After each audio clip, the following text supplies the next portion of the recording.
What's up? It's DRF Players Podcast here on a Friday, along with DRF Tournament Editor Peter Thomas Fornatale at DRF Formulator Mike Hogan. I'm Matt Bernier. Our normal Friday show, we'll go through that. We'll do our 4 races for the Public Handicapper Contest, publichandicapper.com, not PH. But we call it PH, short, yeah. You know, because it's a mouthful. But yeah, publichandicapper.com. It's free to play. If you're not already playing, what are you waiting for? Get involved. You got to do better than me lately. Well, better than you, better than me. I'm over. I got a goose egg. But at least you've been making your picks. Hey, am I still in the black? Periodically. Let's see. Let's take a look. I've got it all up right here. I believe Hogan is in the black. Hogan's at plus $5.20. Not bad. Not bad. Fornatale's minus 1440. I'm minus 20 even. But what I'm really embarrassed about is that I don't think I've made picks the last 2 weekends. I've just been running around doing other things. I vow to change that this weekend. Okay. And we have to do better because the last contest we played in together on PH in the prep season was a 3-way tie for last. We need to have a winner. We need to have somebody in the black in this contest at the end of Breeders' Cup weekend. We got a long way to go for that, too. So plenty of time, but that's the beauty of it. You have to play at least 60 races. All of the Breeders' Cup races are involved in that. So you got plenty of time. There's nothing stopping you from getting involved now. The other thing that's cool about PH is there are weekly and monthly prizes. Yep. So even if you're starting late, I don't know, do we have a runaway leader right now? Even if we had a runaway leader, though, there's still reasons to play. Big number. Leaders at 174.10. Woo! Yeah, That's some picking. Somebody's gotten hot early on. What's the leader? What's the username on that leader? That would be Fido Pop 2. Not one that I've seen before. Fido Pop 2 at props. 174.10, and they're That's amazing. $34 clear second place. That's quite a run. Yeah, it's a good start, obviously. And you know what's fun about Public Handicapper, too, is now seeing that, Fido Pop 2, clearly seeing the ball well right now. You can go on as of race time tomorrow, and Fido Pop 2's picks will be there, possibly even with a written analysis. Some people will write up a little bit of an analysis, something like that. Some people don't, and that's entirely up to you. But our analysis is right here. So whenever you click on our picks, it'll say analysis, and it'll redirect you to the podcast. Listen to the podcast. Again, so SoundCloud, iTunes, the website. If you're watching on DRF Live, you're watching this, you're getting ready. Shortly, you'll see Dan and I at 3:45 on DRF Live. We'll take you through all the races on Saturday. But whether you're watching, listening, whatever it is, obviously we appreciate it. So, are we doing YouTube too? We are doing YouTube now. Did we get I didn't notice if Tuesday or Wednesday's show had gone up there. It's there. Good. It's there. I don't always tweet it, but it is in the Daily Racing Form channel on YouTube. Again, as I've said, if you really are jonesing to look at these 3 ugly mugs, you have every opportunity. What's Mike Hogan going to wear next week? You have every opportunity. Can't even see my shoes today either.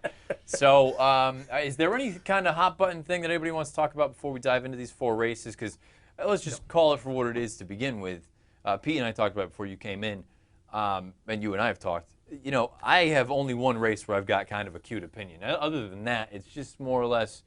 I think the most intriguing race has to be the Belmont race, but not necessarily from a pick standpoint. Yeah. It's a tricky day of races, and we're in this sort of calm before the storm with Del Mar starting next week, and then Saratoga, 2.5 weeks? 14 days from today. 2 weeks from today, of course. 14 days from today, opening day at the spot. I'm actually going to be here. The one day of Saratoga I'm going to miss this year is opening day. Okay. Susan, my wife, has some stuff to wrap up and informed me that it would be better, and I gritted my teeth, and I thought how what a bummer that would be to only miss opening day. But then I was like, you know what, a good chance to do the pod live. Yeah. We'll have we can. I don't know if we want to do it early that day or if we're going to be doing it with the races on here. It's going to be tough because and this is kind of the unveiling of this. We're moving live. DRF Live is going to be moving back. Oh, really? For Saratoga and Del Mar. We're still TBD on what the actual time frame is going to be. So we're going to be moving all of that back to the earliest. Queuing it up prior to the racing. During the racing. Oh, okay. So you mean we're moving back in the day. Okay. So the earliest it would be 3 o'clock. It may be closer to 4 o'clock. We'll still, obviously pay attention. We'll keep you up to date. And with that. you plan on doing Del Mar, some of the good Del Mar racing as well as the good Saratoga racing, or again, it's yet? Still tentative. But I TBD? guess the way we're talking right now is we want to cover maybe some of the late part of Saratoga. And if we can get maybe the opener or the opening double at Del Mar, something like that, again, you're going to have to pay attention and stay tuned. We'll tweet all that stuff out. But so, the timing of our podcast will be different going forward for the foreseeable future for the Del Mar and Saratoga meetings. So, but everyone's excited. I mean, we've got less than a week to Del Mar. We've got 2 weeks to to the day to Saratoga. And the beauty of that is then the racing really picks up. Yeah, this is for me is a Saratoga. Whatever you want to say about it, yes, I know the quality of racing isn't what it once was, but it's still people being. It's 6 months of Christmas Day for me. I love being up there. I love the town. We have a residence up there now, so it's nice we just really feel part of everything going on. If you've never been to Saratoga, you got to check it out. It's fantastic. Come say hi. I'll be at the Paddock Bar most every day for the late pick 4, right, watching the horses come in. And hopefully finding a couple of winners, man. That's the plan. And I really think, too, I mean, I look at it this way. I break the racing year into, like, 2 or 3 different categories where we have the prep for the Triple Crown, then we have the Triple Crown with this little bit of, I don't want to call it a lull, but a nice little breather for about a month, more or less, with the exception of Stars and Stripes at Belmont and whatever. But then now we're into, not only is it Saratoga and Del Mar, which is all obviously exciting, but really now, this is the deep drive into the Breeders' Cup, because now things are going to start to become much clearer. You're going to have all the big horses running, whether it is at the Spa or down south in San Diego, getting ready for. So once those meets are over, whether it's Labor Day or right around there, Del Mar, I believe, is a couple days after Labor Day. Yeah, they usually go that Wednesday. If they're still doing that, that's what they've done historically. I believe that's still the plan. And then after that, from New York, we'll come back down to Long Island. They'll run out on Belmont. We'll have big racing there. Santa Anita will reopen. And then Keeneland opens and brings us right into the Breeders' Cup. So now this is the deep dive. For me, this is the best part of the racing year, from opening Del Mar through the Breeders' Cup. I think that's a good point about you can almost start your handicapping itself for the Breeders' Cup all these weekends, especially if you're a note taker like we all are. It just gives you an opportunity to start thinking ahead about the divisions and where horses fit in the divisions. That's the way that people always look at the Triple Crown. They don't necessarily historically think of the Breeders' Cup races like that, but why not? I mean, and I don't want to speak for you guys. I know for me, it's to the point where if you pay attention enough throughout these meetings, you can almost get into the Breeders' Cup. And when they announce sort of pre-entries, I can more or less know what I'm looking at. Sure. Now it's a matter of constructing there are a few surprises. Exactly. I can remember a couple of handicappers on the spot doing an hour of excellent live analysis within minutes after the entries, and I'm thinking, how do they? These guys put me to shame. Like, I consider myself a guy who knows what's going on, but you and Dan are there talking about these horses like you had the PPs in front of you. I got to be honest, it was a little bit of a pinch. It was a little tough, a little difficult. It was not the easiest thing, but it just goes to show that if you pay attention enough. Yeah. These names become familiar, and you become familiarized with them. It's no different than when we get into the Derby. Sure. How much handicapping do you really need to do when the paper for the Derby comes out? You just have to remind yourself a little. Exactly. You just it's a refresher just to kind of go back and say, oh yeah, that's right, this happened 2 back. I spend most of that time just thinking pace, and thinking about you get to spend that much more time on your wagering strategy. And I really think that's the most appropriate thing. The Derby, obviously. We had all of our discussions about the superfecta, where this year was the rare dud. Right. But the logic behind that is really the money's still paid for your way. Well, that's right. Green is green, no matter how you look at it. Just wasn't as green as wasn't as much green. The Breeders' Cup part of it, I think that's really when, and not just from the Breeders' Cup betting challenge, but overall. I mean, those are the 2 days that can make your year. They can make really your 10 years. You could have a life-changing score. So, and that's why the beauty of it, if you are familiar enough and you pay attention enough, going into it, you essentially can get yourself a 2-week head start on, all right, this is what I'm going to, I'm keying in on this horse and this pick 4, this pick 3. It allows you much more time to focus on the wagering, and we've talked about it before. I think there's too much emphasis. Obviously, the handicapping is important. Fundamental. But putting your bets together. Oh, yeah. Just as important, if not more. I agree completely. You can have a set of good picks. If you're a good bettor, if you're a great bettor, you can have a set of good picks and do pretty well. Yeah. If you have great picks but have no idea how to put your bets together, you are going to lose. I mean, and we can just go through the Breeders' Cup as a whole, and if you look at the Breeders' Cup betting challenge as an example, we've seen so many times in recent memory where it comes down to the very end, and it's basically one bet that changes the thing. So you may have plenty of winners throughout the weekend, but at the end of the day, it comes down to, like you just said, you can have 1 or 2 bets that change the whole thing. where you could pick 6 winners. God bless you. It's hard enough to do that in the Breeders' Cup. But, it all comes down to how do you structure the bets and how do you maximize. So here's my idea. I want to just run this by you guys. An idea, I keep trying to think about how I'm, as a bettor, going to approach Saratoga this year. Okay. And I keep going back and forth. One idea I have is to, I think a lot of time when I do the 100% job, it takes a lot of time. I can't handicap 8 races a day, 10 races a day, whatever it is. So my 2 ways of thinking are either to just focus on the late pick 4, because I love the pick 4, but maybe as we're having this conversation, and this would dramatically cut down on the number of races, but allow me to be super deep in the races that I do play. Look at races with horses that have the upside to run, say, on Breeders' Cup Day, and end up only looking at maybe some days 1, some days 2 races a day. The beauty of Saratoga, you have stakes races every day. So you've got quality pretty much every day, even if they're New York bred stakes races. Sure. So you can go through. And look, I mean, for us, when we're doing all these different races, it's just so difficult to be in tune with all of it. Like, look, as much as I would love to say, if we're going to be doing the Park Stash tomorrow on live, or if you're watching now, here shortly in a couple minutes. I would love to say that I went through and did all the races for Parks that day. The only race that I looked at was the Park Stash. So bandwidth. Yeah, and you just don't have the sort of headspace. If depending on how you do it. I mean, if you're a quick speed, you go through and you rip through and just looking figures and whatnot, then maybe you can look at more. For the way that I feel comfortable and I want to do the proper work for the way I like it, I mean, it's impossible. Right. We're looking at the replays alone. Exactly. What were you going to say, Mike? I was just going to say, that's sort of my approach. I think what you're talking about is focusing on things like maiden races for 2-year-olds, allowance races maybe for older horses, and the stakes races. I often don't look at mid-level claimers, low-level claimers. I mean, Saratoga, there aren't really many low-level claimers, but that's the way I focus, and that's why, I play the pick 4, I play multi-race wagers, but that's why I also like a bet like the Superfecta, is because if I go deep and I have a strong opinion, that's when I want to use it. I don't want to end up scratching into a horse that I play against, which will often happen or has happened to me in a pick 4. Sure. And one of my big frustrations about the pick 4 is, usually I play it when I have strong opinions in multiple legs, and one of those strong opinions is often trying to beat a short price favorite. Well, if I scratch because I use 3 horses, I end up landing on the horse that I was trying to beat, and it's just so frustrating. That's a good case for the Super, and it's a bet that, we talked about it a lot for the Derby. I played it for the Derby. Still haven't been playing it regularly. That might go hand in hand with an approach like that, is to focus a little more on a bet like the Super, where you go super deep into one race and hopefully you get it right. And you can dabble a little because it's a 10-cent minimum. That's true too. I didn't even think about that. Yeah. I got to be honest, and it sounds bizarre.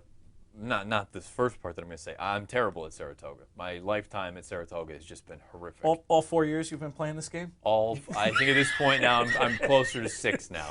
I'm coming up. This year. I'm trying to think. The first Travers I went to was the first year I'd ever gone. That was 2010. So I've gone to every Travers. That's a bit of a body of work. So you're saying your past performances are now aging out of formulator? They're starting to now. They're starting to finally come out. But overall, I'm awful at Saratoga, which is why it sounds weird that it's still.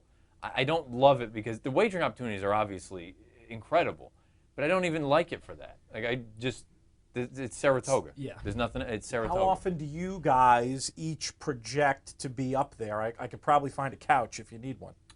I'm going to be there, I know of 100% for Whitney, Travers, Woodward. Beautiful.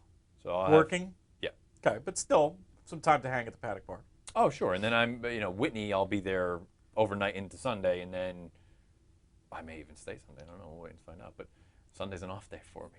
It's going to be a big day of racing, potentially, I think. On Sunday after the Whitney? I think so. Isn't there a Grade 1 mile turf race that there's some interesting horses rumored to possibly be participating? Or am I thinking of the following Sunday? I think Who are you even getting at? Wise Dan. Really? And Bobby's Kitten. But that might, I think I'm wrong, though. I think that's the 16th. Hang on. Which is the following weekend. Phil, gentlemen, as I'm looking. So, what is your schedule? So if you were going to make a line, I would guess the over-under would probably be 0.5. And okay. I would imagine that the under would be a relatively strong favorite. So, you got to come up just for the day. Believe me, it's child friendly. I know. Oh, I know. It's less about that. You mean for Whitney or just in general? Oh, just number of times to whole Saratoga meet. this. Oh, you got to get it for one day. Yeah. I'm telling you, What about Labor Day? Off air, I'll pass along to you the days where Well- I'm going to have some professional childcare help Okay. up there. That perhaps you could choose that day. We let the kids play at the park. We head over to the track, and The issue is you know.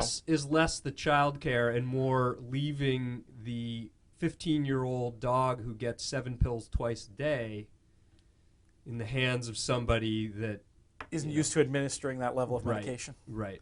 We might be able to find a horse trainer out there who could come. He's on Lasix, so the that's day one of his pills. For real? For real?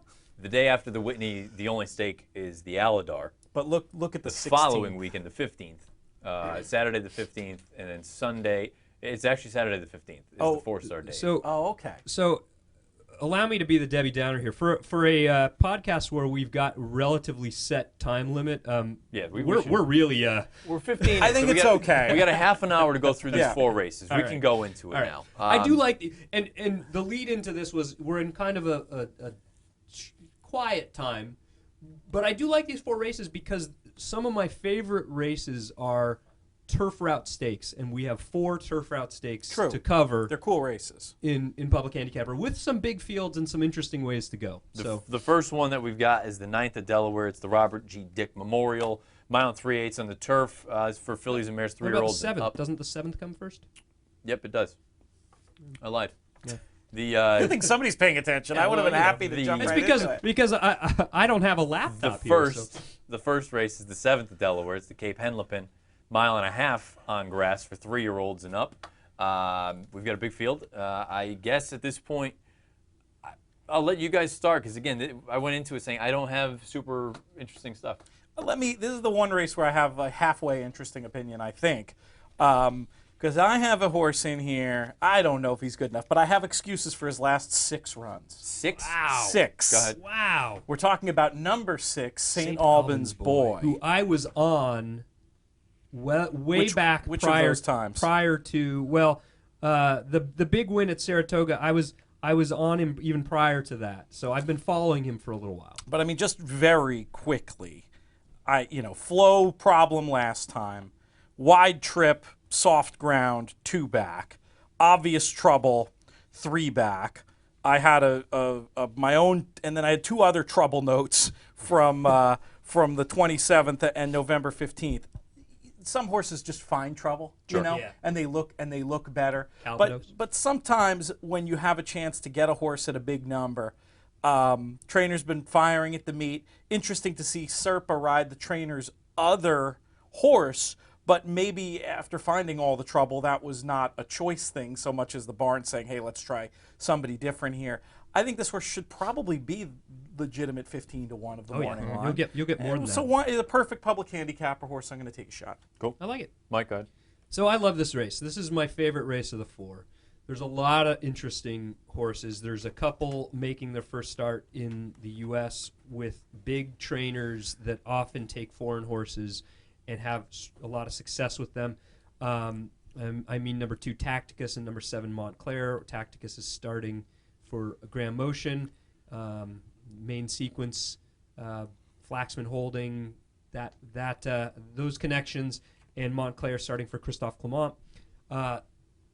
There's a couple interesting things about both of those that make me pause. One is Tacticus is less than 3 months out of his last race, and usually Motion gives a lot more time if he thinks he's got a good one.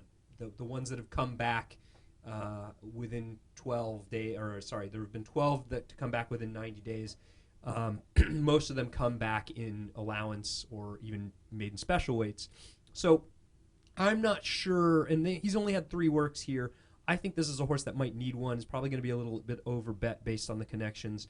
If he wins, I probably won't have him. And then Montclair, the really interesting thing for me was that Christophe Clement is adding blinkers. He's had 73 foreign shippers in the last 5 years. He's made a blinker change with 2 of them. How'd they do? Both were off the board. One he added blinkers was 4th at 7-5. The other one he took blinkers off was 9th at 2-1. So that was really odd to me. And he's another one that I think is going to take money. Fits from a class standpoint, running in Group 2s and Group 3s over there. It just seemed really an odd move. Gets the Lasix too. Did you notice? Does he always give Lasix first time? Usually, I didn't Usually. do. He usually does. Yeah, then no, you've I got- knew usually. I was wondering always. You've got a horse like Alcali making his second start in almost 2 years for Belmont, 9-year-old, $1 million earner. He's a horse that, for a horse that has earned $1 million, won 8 races, running a bunch of grade 1s. Belmont trains. Belmont can't find a regular rider for this one. He's had like 10 riders in his last 12 races Over 4 years. over 4 years. So Not you know, quite literally, he's but you know he's what one I I mean. Yeah. like. If he wins, I'll applaud him. But I think he's going to be shorter than his 8-1 win. All right, so you've told us who I was you gonna say, don't like. Who yeah, do you where like you here? going? We Where got you like going? 20 We minutes got- we for gotta- 3 we more gotta move, races. man. Okay. All right. Sorry. You were That's the an one interesting- trying to get us I going. know. Now you're That's going because I had a long-winded lot of on stuff to talk about in this race. horses. Go I ahead. thought we were going to talk about the races. So the entry intrigues me. But you noted, Matt, before we came on the air that Cintron is named on both one Set to Music and 1A Margano, Yeah. who is the younger brother of Barbaro, of course. I like Set to Music, lightly raced, done little wrong, especially on the turf. Is out of Pussycat Doll, who is a multiple grade 1 winner sprinting on the dirt. And that last turf win had 3 next out winners. I don't think we're going to get 10-1. I don't even know which one of the two is going to run because probably one of them is going to scratch. One of them has to scratch, right? According to, isn't that a rules thing? They can name a separate rider, can't they? Do a rider switch? In New York, when this used to happen periodically, I'm pretty sure it was a rule if you enter with the same jockey, you had to scratch. But that could have even changed. I'm Who not knows? sure.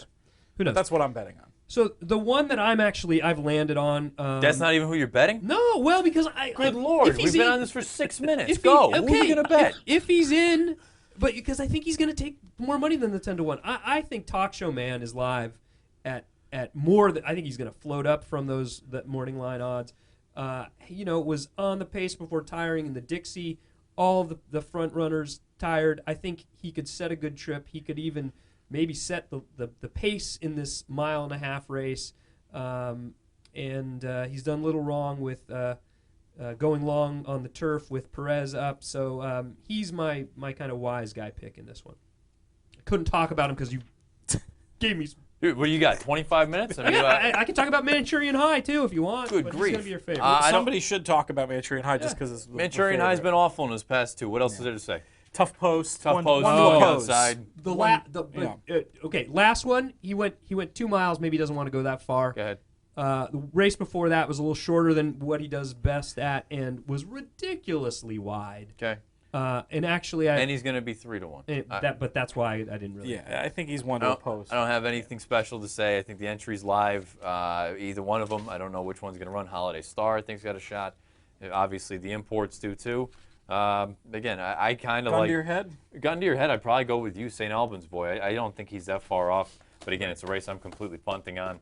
We'll be doing it this afternoon if you're watching now, or tomorrow if you're listening on DRF Live. But yeah, it's a race. I don't have anything spectacular. One other point about Talk Show Man, just that he did run extremely well in this race last year. Right. But I thought he came into the race in a little bit better form, and this was maybe a little bit of a tougher group. The winner of that race last year, Hardest Score, who of course went on to do so well in the million. The 9th at Delaware is the Robert G. Dick Memorial, mile 3/8 on the grass. 3-year-olds or 3-year-old and up, fillies and mares. Pete, do you have anything in here? This is the only race I have something cute. Let me move back in the order because I'm Okay. still sort of hemming and hawing Mike? between 3 horses here. I'm against your favorite, Rosalind. She won last time she was on the turf, but she beat very little. She only beat 4 horses, and none of them even finished in the money in their next out. So I hope she goes off favored. The one I like in here, there's a couple I like in here. I think, I'm not even sure how you pronounce it, so I'm just going to say the 6 horse for Tom Proctor. C-Stash. C-Stash? Okay, I'll take your word for it. I think could sit a good pace, could even get the lead and wire this field, perhaps. But the one that's most interesting to me at a big price is number 5, Cat's Claw for Jonathan Shepard. You can forgive that last race. It was a little probably race she needed off the layoff. And then prior to that, all of her races fit, at least from a figure standpoint and even from a class standpoint. If there's any pace, she's going to need a little pace, but I think the race might set up all right for her because I think the 7's going to go. I think my 6 also might go. I think even a horse like 3 Striking Style might go. So if it sets up a pace, I think Cat's Claw is going to be running late. I have one point just to add. I think my pick is C-Stash here. Okay. The last race, the other thing I just wanted to add about that was using the Buyer Charts feature in Formulator. You can see that while nobody in that last field has won out of that race, 5 of them have come back to run better figures. I think it's a live race. I like a filly who's now, I like that she showed the new gear of showing some tactical speed. I don't think she needs the lead. Right. Obviously, very potentially interesting for the great Tom Proctor at 10-1.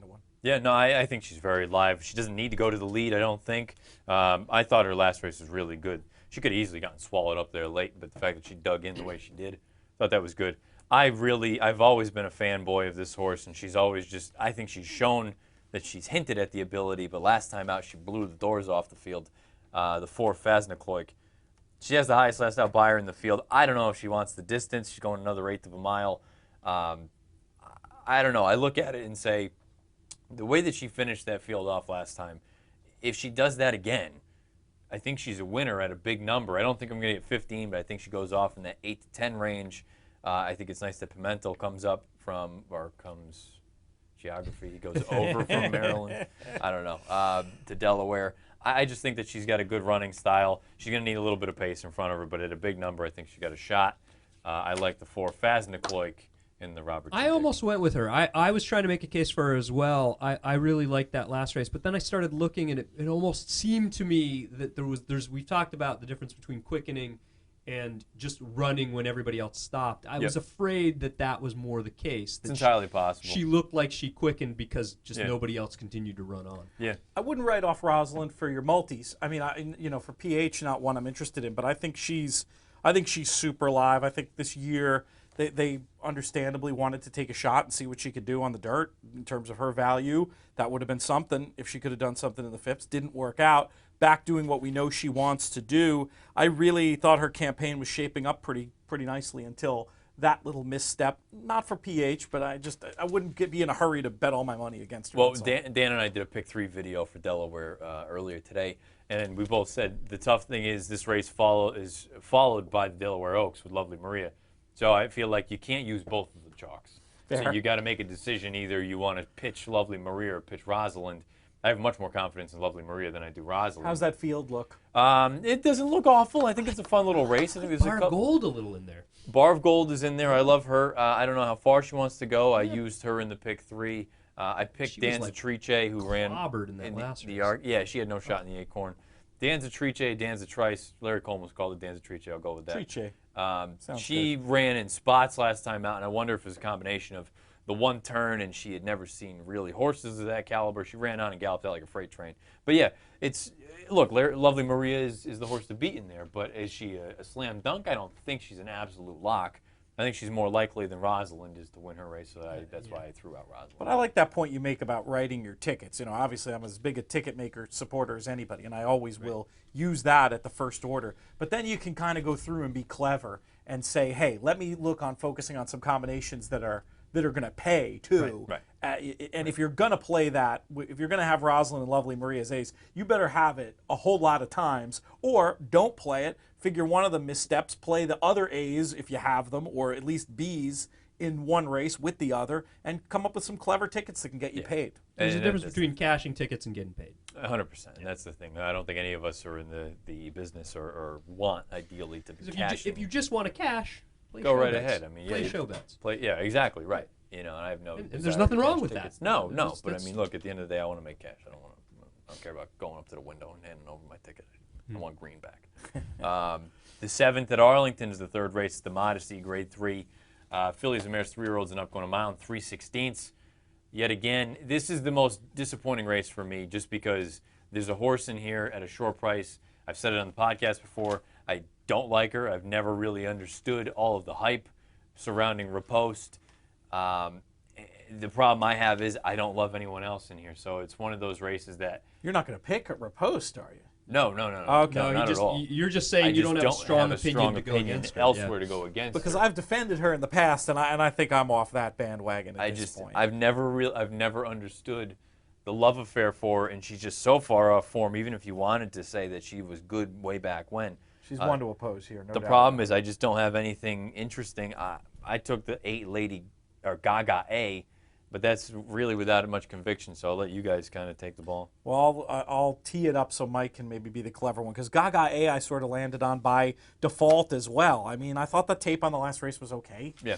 And had some upside and has some good form from overseas that should make her competitive with these and should get a good trip, but I don't have a whole lot of conviction in this race, similar to you. But but forced to make a pick, and my PH pick as of the moment will be Gaga A. Well, yeah, I didn't land on Gaga A, so there's at least that. But the one I did land on was a similar type of horse. I guess same church, different pew. A horse coming from foreign races where she was pretty good.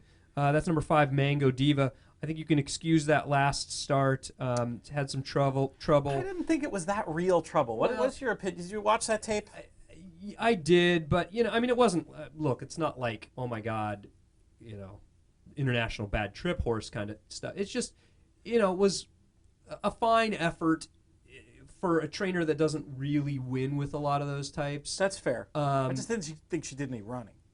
Well, but I know what you're saying. You can say, well, that's not his way, or whatever. Yeah. I mean, don't get me wrong. I don't love her. I'm hoping to get at least the 6-1 morning line. I don't know if I'll bet her even with real money, but I'm against Riposte, and she seems logical here. I did a little deep digging too on number 3, Rock Me Mama, because I tried to make a case for her. And the case is Julian Leparoux takes the mount. Mike Maker with Leparoux in turf routes. Last 90 days, they're 12 for 24 together. However, all those wins were at Churchill, and they're 3 starts all off the board elsewhere. The other issue I noted, and actually Dan mentioned this. Leparoux. Last 5 years. Disaster at Arlington. That is from a win end, yes. However, so just hear me out. I didn't go through and look at every one of them. Last 5 years at Arlington, 1 for 52. So there you go. But that's not good. I think that classifies as a disaster. But listen, 11 seconds, 10 thirds. So there's probably a little bit of unluck or unluckiness there. A little bit of bad luck, perhaps. I didn't see if they were beaten by a nose or a head or whatever. Knowing Leparoux, and I hate to knock jockeys, but I mean we've seen before like the man in Kentucky, and right. I'm gonna say ordinary other places. Fair enough. But I mean, I think he gets too much criticism. 22 out of 52. When he looks good, he looks real good. Yeah. 22 out of 52, and the money is about 40-ish%. That's not too bad, but it's the 1 for 52 that does jump out at you. Yeah, and that's the thing. I mean, look, I would love it if PH was expanded to, if you're playing $2 across the board. Sure. Because then you'd open it up to many more long shots. But at the end of the day, if you're just picking winners, it's hard for me to, Well, and that's the other issue with Rock Me Mama is you got to go way back to find their last win. I'll make this point, too, about jockeys and stats like that. That, to me, is a great reason not to bet a favorite. It's not a reason that would make you not bet a long shot. Right, not at all. Absolutely. Not at all. The last race, and I wanted to give us some time for this one because I think there's just a lot of interesting stuff that can come out of it. The 9th at Belmont is the Forbidden Apple mile on the Widener. It's the turf debut for Wicked Strong. And, there's a lot of... I want to start with him just before we go into the actual nuts and bolts because initially, and I think everyone has said it, I tweeted it out, I said, boy, Wicked Strong on grass, that can't be probably not a positive thing. Then you think about it a little bit more. His Met wasn't a disaster. The start was a disaster, but he ran fine. Right. The Excelsior was awful. The Gulfstream Park handicap I thought was fine. Agreed. So really, at this point, I'm not going to say, he hasn't done enough wrong to just kind of throw your hands up and throw him on the grass. You would have thought the next logical step out of the Met would have been the Suburban. Maybe you didn't want to run into the Tonalist, but maybe you also knew that you had FNX that you were going to run in there and you needed distance. You're not going to run your 2 horses against one another unless you really think that one is just better than the other, and like they did in the Excelsior. I wonder, and Dan and I brought this up today, maybe this is nothing more than a stopgap. Get him out there. He's got enough pedigree that, maybe he can take to the grass. And anytime you see Danzig in there, I don't see anything for grass on the dam side unless I missed something. Yeah, you did. Because the dam, I mean, granted, she wasn't a fantastic grass horse, but she was essentially exclusively a grass. But I mean, she didn't win much money, and her record was nothing to speak of. I think she was maybe a maiden or 1 for 14 or something like that. But she was only a grass horse. But my point is, not there's enough in there where it's just not a complete, no hoper. Right. I wonder if this is still nothing more than you needed to get a race in him before the Whitney. I also wonder, too, if all of a sudden maybe you punt on the Whitney with this horse and you point toward the Woodward because everyone's going to show up for the Whitney $1.5 million. The Woodward is almost like the afterthought now, even though it's arguably the third or fourth biggest race in the meet at $500,000. Maybe that becomes the target for a Wicked Strong rather than the Whitney to begin with. I just think I initially had said, my God, this is a disaster. Why is he showing up here? And maybe it really is a physical thing and it's, the writing is on the wall. More and more I wonder, maybe this is just, let's get another race into him. Let's let him kind of relax a little bit. He's had some iffy situations the past few times out. What do you guys think? That's reasonable. I mean, that's the best case I've heard. I mean, I was sort of my just knee jerk was a little bit like, oh wow, they're punting on this horse. That's initially what I thought. Yeah, and and you make a good point as to why that might not be the case. I mean, betting wise, I don't think I could touch him with a 10-foot pole. So I'm going to interrupt for a second. I'm sorry. Did either of you read Dave Grenning's write-up about it? No, I'd love to hear about that, and I also would love to hear if anybody has any scuttlebutt on what the clockers said about those grass works. Or did Dave mention? I don't know if that's out. I haven't seen the clocker report. Well, the official one wouldn't be. I just maybe back I haven't heard anything. By the pantry or something. Somebody said, Vesty said he was lights out. Anyway, what did Dave say? So Dave talked to Jerkins about it, and Jerkins said basically, I know he had trouble at the start, but I really just didn't feel like he did any running in there. We're gonna just try him on turf just to see if that shakes things up. It was really tepid, not a very. It was more just like I'm out of ideas and I want to see, and I've heard, and maybe there's some truth to it that turf races take a little less out, than a dirt race might. We see a lot of times, and I haven't done the stat with Jerkins obviously, but the turf to dirt, there's a reason why the turf to dirt move is such a thing, and I have, and that's what I was doing looking up on my phone. Beautiful. What is it? What are his numbers with that? Last 5 years, turf for the first time. So I didn't do dirt to turf, but just any horse trying turf for the first time, and that includes debuters or whatever. 1 for 34, and 2 others in the money. But I'm looking at. I think we're looking at the other next one. We're saying that this would be the turf prepping for the.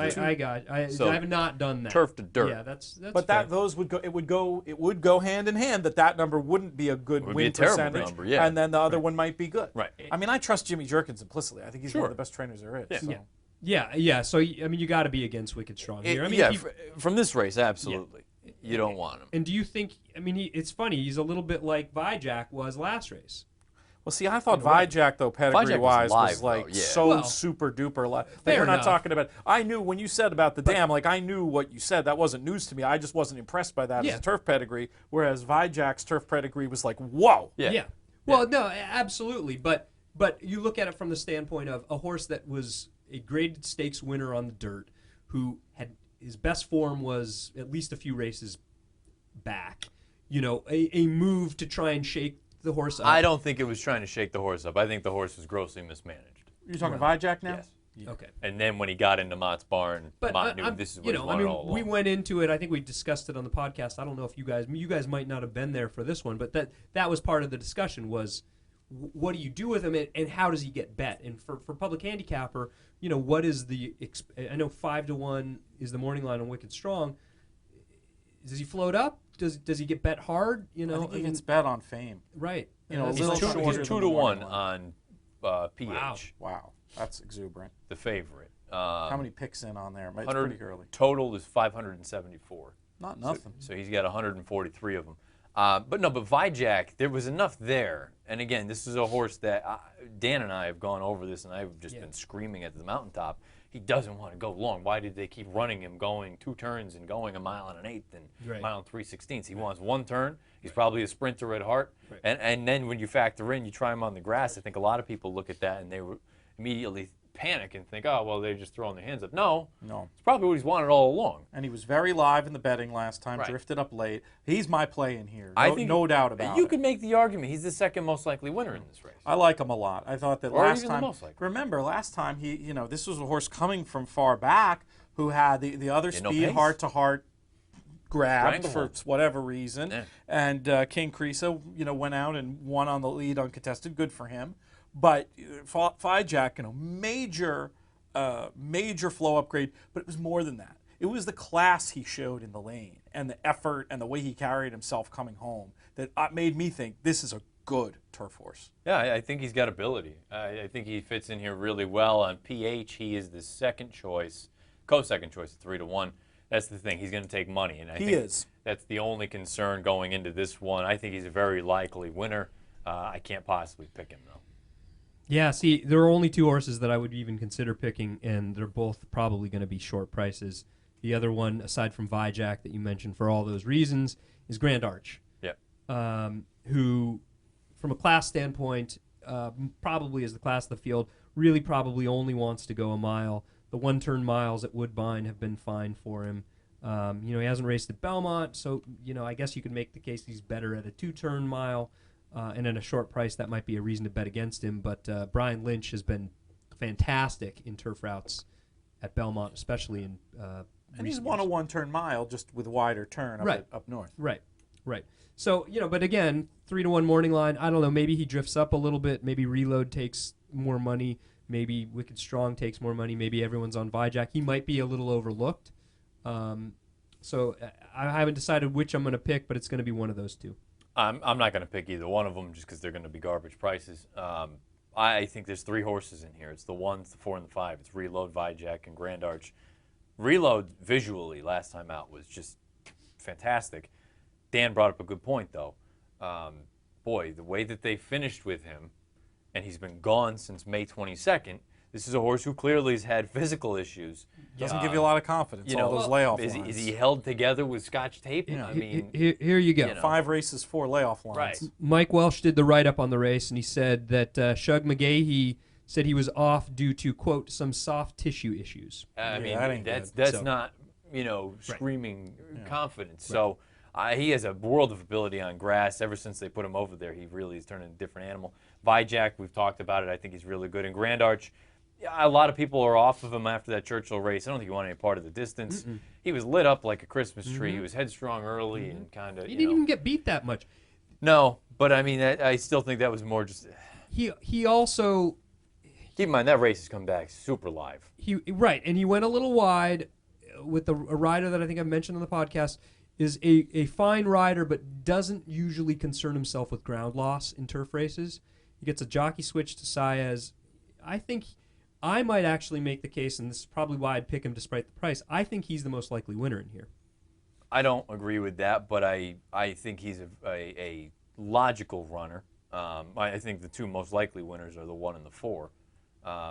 And you know what? I think there's enough pace in here on paper. Of course, we've seen it's New York. You have no idea. For all we know, King Creasa goes out. Goes and wires him again. Pulls it to street mark. So. And then, you might want to not listen to the first about 8 minutes of the podcast next Tuesday or Wednesday. Yeah, I doubt that's happening with Choctaw Chuck in there. You would like to think it's not, but you never know. So there won't be any bet for me in that race. I think I've only got 1 race that I'll be playing PH-wise, and it'll be Fast Nicolet. If forced to make a selection between between Reload and Vijack. Oh, boy. And based on expected odds, too. Based on expected odds, Vijack. Gun to your head, just pick the winner.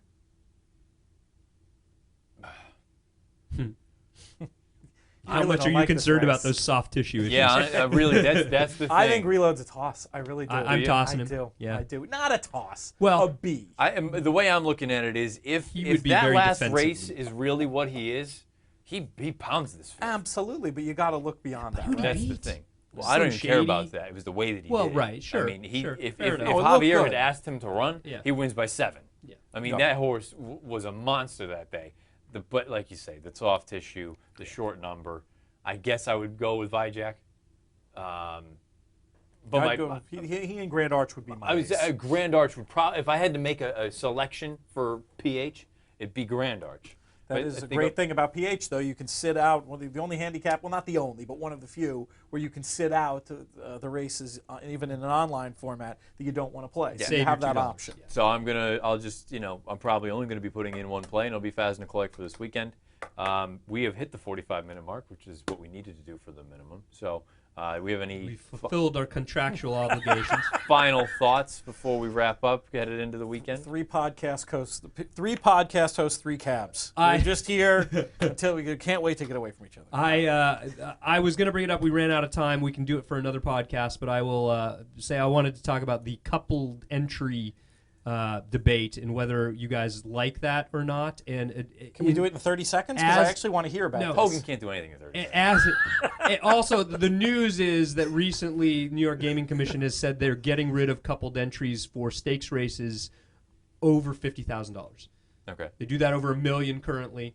It's only law. It's such a dated concept. Yeah, I disagree. So we can we can discuss on a future podcast. We can Sounds talk about good that for Tuesday. on Tuesday when we come back. So best of luck if you're watching on DRF Live. Dan Illman and I are going to come on. We'll bring you through the rest of the day. If you've listened on any of the different platforms, thanks for listening. Pete, take it away. May you win all your photos.